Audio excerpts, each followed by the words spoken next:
Salut à tous, bienvenue dans cette toute première vidéo où je vous présente comment se déroule un rendez-vous pose complète au Chablon. Tout d'abord, ma cliente n'a jamais fait d'ongles en gel. J'analyse donc son type d'ongles, ses habitudes pour adapter les produits que je vais utiliser pour garantir une tenue parfaite des ongles, comptez 3 à 4 semaines environ.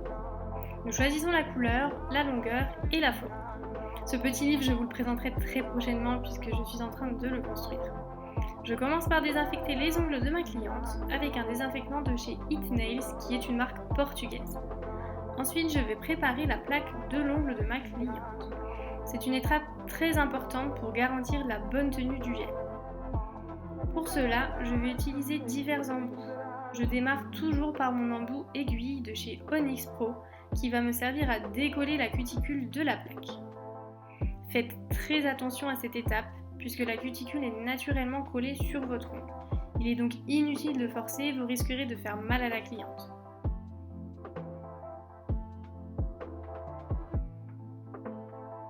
Je réalise cette opération sur tous les doigts et je dépoussière pour y voir plus clair, pour voir si je n'ai pas oublié d'endroit où la cuticule serait collée ou encore pour bien délimiter si le jupon est bien relevé et si toute la cuticule est bien décollée.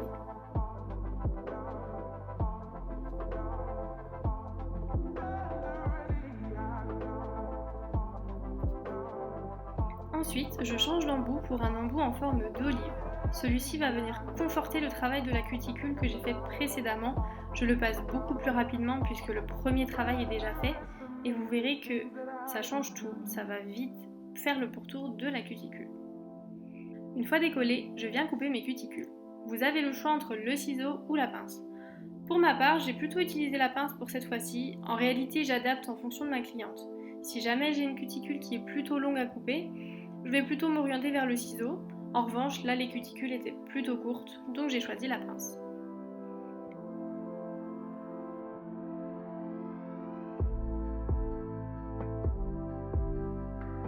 Pour peaufiner le tout, je viens prendre mon embout en forme de boule pour parfaire le tour de la cuticule et couper les éventuelles petites peaux restantes.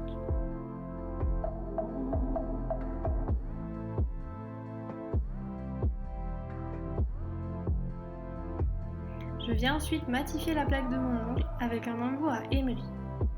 Je prends un embout déjà usagé pour la plaque naturelle de l'ongle. Travaillez avec le grain le plus doux possible pour la plaque naturelle pour ne pas endommager la plaque et éviter d'abîmer l'ongle. Il est très important que vous travaillez avec un embout doux. Pour ma part, j'ai utilisé un émery usagé car je n'avais pas d'embout émery à grain fin, mais vous pouvez tout à fait en trouver sur internet. Il s'agit des embouts émery qui sont verts. Ils sont à grain fin et vous pouvez les utiliser pour la plaque naturelle. Je veille à ce qu'il ne reste plus du tout d'endroits où il y a de la brillance. Je regarde bien dans tous les coins avec ma lampe pour m'assurer que tout soit bien matifié, même dans les replis et même au niveau de la cuticule. Alors attention, l'embout émery est assez tranchant, donc approchez-vous des cuticules mais faites attention.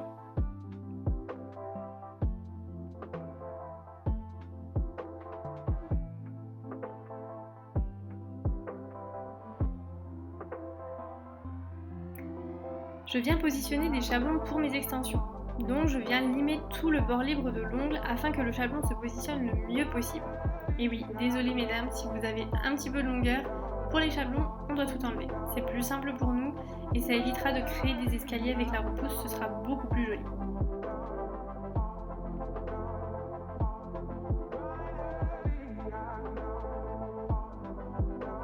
Je viens repousser mes cuticules à nouveau avec mon repousse cuticule pour bien relever le jupon et avoir de la place pour travailler.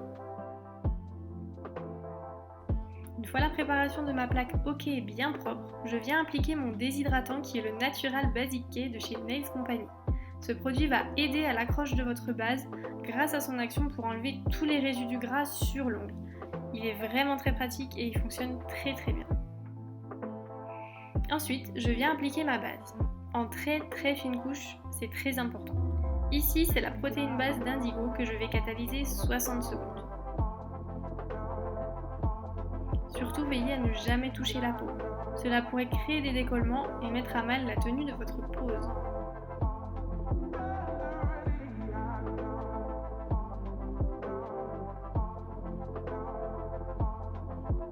j'avais presque plus de matière dans mon pot, donc je galère un petit peu comme vous pouvez le voir, mais je vais bientôt changer de peau, vous inquiétez pas.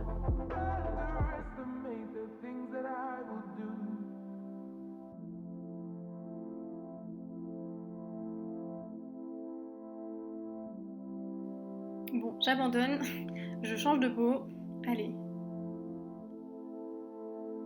Bon, c'est également la protéine base, on n'a pas du tout la même couleur de peau, mais c'est toujours la protéine base de chez Indigo. Pour le moment, j'en suis assez satisfaite, j'ai jamais eu trop de soucis avec, enfin vraiment pas, ou à part sur des ongles un petit peu à problème, mais elle est plutôt bien cette base. Mais très prochainement, quand j'aurai terminé ce pot-là, je vais commander la Repair base de chez Nails Company. Il paraît qu'elle est vraiment très bien, donc je la testerai.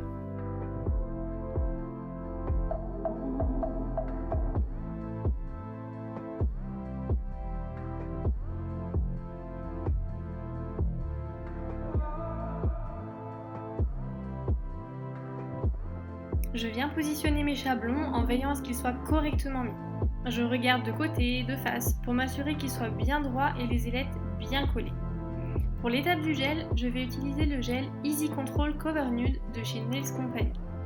Je procède toujours par étapes, l'extension, puis la construction. En général, je travaille 2 doigts par 2 doigts pour que le chablon ne gêne pas ma cliente dans la lampe.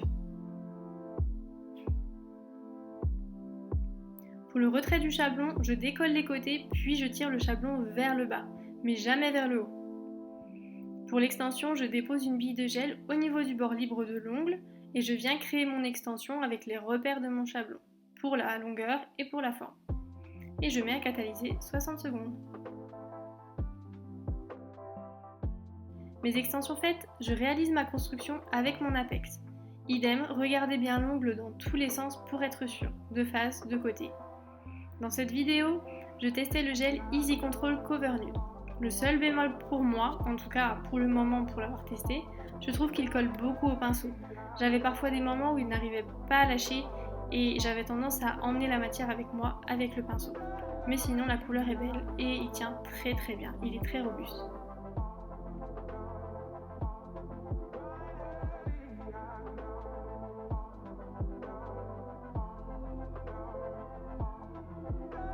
Une fois ma construction réalisée, je dégraisse au cleaner et je viens limer ma construction avec une lime Heat Nails Portugal.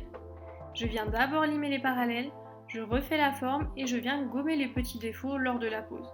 Soit des bosses, soit des endroits où il y a un petit peu trop de gel.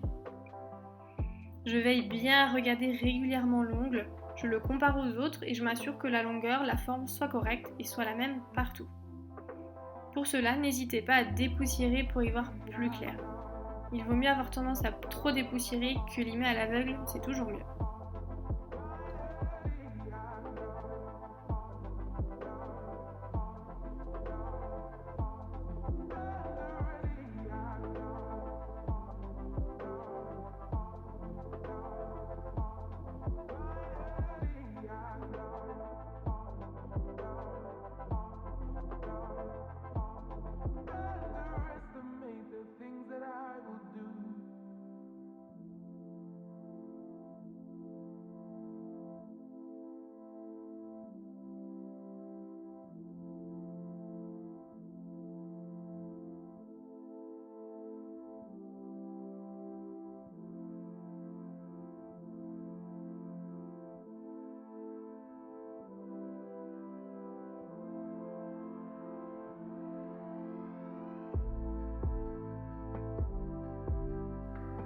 Une fois le limage fait, je nettoie la plaque et élimine toute poussière.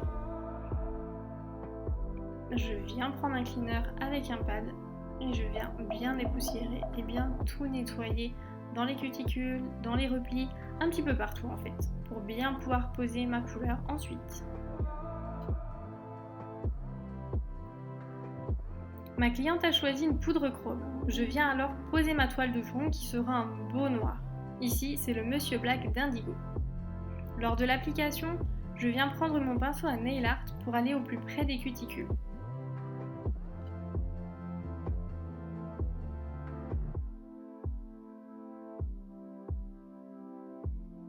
Ce VSP s'applique plutôt bien, la texture est plutôt assez fluide mais pas trop non plus. je peux faire les 4 doigts en même temps sans problème et sans risque que cela ne coule. En général, je travaille 4 doigts en VSP et je termine par les pouces pour qu'ils catalysent seuls afin d'éviter tous les dégâts. Faites bien attention à avoir le positionnement de la main de votre cliente dans la lampe. C'est très important. Plus d'une fois, je me suis fait avoir avec un pouce qui n'avait pas bien catalysé parce qu'il était mal positionné dans la lampe. Faites bien attention et c'est pour ça qu'il est important de faire les pouces à part.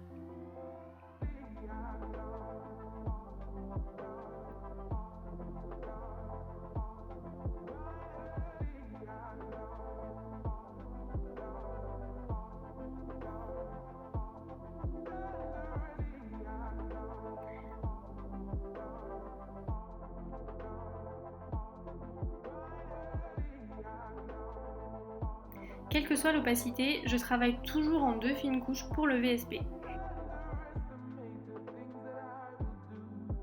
Je recommence donc pour ma deuxième couche et je catalyse à nouveau 60 secondes. Travaillez bien en fine couche pour être sûr que le semi-permanent catalyse bien. C'est très important, d'autant plus pour les couleurs foncées et notamment le noir qui prennent assez mal la couleur. Si vous travaillez en couche épaisse, c'est même pas la peine. La poudre chrome se pose sur une couche de finition catalysée sans résidus collants. Je pose donc le Quick Finish de chez Ongle 24, celui que je réserve pour mes poudres chrome.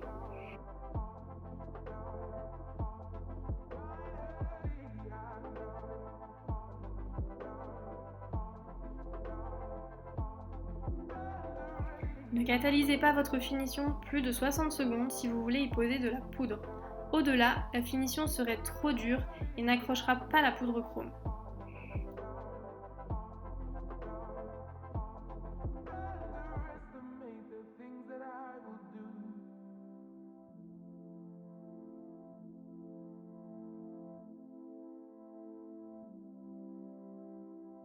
Une fois tous mes doigts réalisés, c'est déjà trop canon. Pour ma part, j'adore. Je dépoussière avec un petit éventail pour ne pas abîmer la poudre.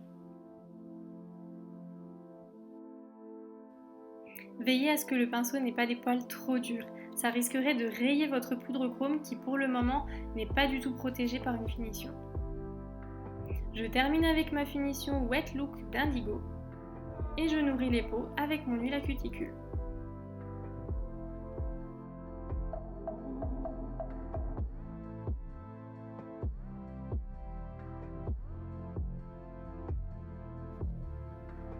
Et voilà le résultat.